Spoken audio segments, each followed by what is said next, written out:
মৃত্যুর আগে বলছিল আমাদের সকাল 8:30টার দিকে লিখছে গুড মর্নিং। পরকীয়ায় আসক্ত হয়ে যুবকের আত্মহত্যার ঘটনা ঘটেছে। গাজীপুর জেলার কালিয়াকৈর থানার সূত্রাপুর ইউনিয়নের সূত্রাপুর নয়াপাড়া গ্রামে গত শনিবার মার্চের 1 তারিখে ঘটনাটি ঘটে। কিন্তু এই ঘটনা প্রকাশ পায় গত সোমবার 3রা মার্চ। তথ্যসূত্রে জানা যায়, মৃত 26 বছরের শিপন নাসির উদ্দিনের ছেলে পাশের বাসায় চাচি মেরিনার সঙ্গে পরকীয়ায় লিপ্ত হয়। 25 বছরের মেরিনা তারই প্রতিবেশী চাচা সবুজের স্ত্রী।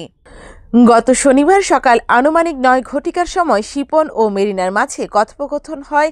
তাদের কথোপকথনের মাঝে হঠাৎ করেই তাদের মধ্যে মনোমালিন্য হয় এবং শিপন বাসায় গিয়ে মেরিনাকে ভিডিও কলে রেখে গলায় ফাঁসি দিয়ে আত্মহত্যা করে।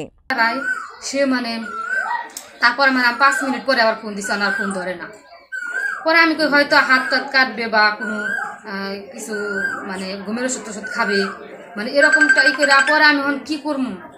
পরে অবশেষে লাস্টে আমি পরে আসছি বাসায়। পরে তারপরে আমি আর বাসায় থাকতে পারতেছি না, অঘটন যদি ঘুটালায়। পরে আমি কিন্তু গেছি বাসায় দৌড়তে যাই। তারপর আমি দরজা ঠক করছি। আমি কি করবো, আমি মিথ্যা কথাই বলছি যে আমার মোবাইলে জানি কি সমস্যা হয়েছে, আঙ্কেল আপনি গুছান, আমার মোবাইলটা একটু সাইডে দেন। আমি তো ওই কথা বলতে পারি না, ঠাস করে যে আপনি বলা এরকম করতে আসছি। গেছি বাসায় দৌড়তে যাই। তারপর আমি দরজা ঠক করছি। আমি কি করবো, আমি মিথ্যা কথাই বলছি যে আমার মোবাইলে জানি কি সমস্যা হয়েছে, আঙ্কেল আপনি গুছান, আমার মোবাইলটা একটু সাইডে দেন। আমি তো ওই কথা বলতে পারি না, ঠাস করে যে আপনি বলা এরকম করতে আসছি। আমাকে বলতে পারি আমি তাও বলছি বুঝি।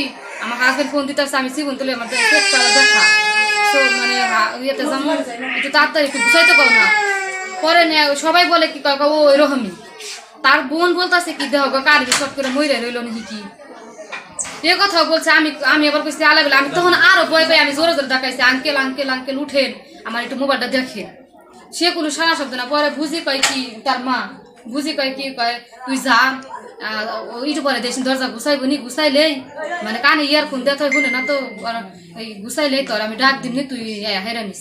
পরে আমি আয়া পড়ছি। তারপরে আমার মনে মানতে আসে না, কারণ আমার তো বলছে আমার মনে তারপরে আমি করছি। তারপরে হঠাৎ করে ওইটু করে এরকম যে পাগলামি করবো আমি জীবনেও কল্পনা করা হয়নি।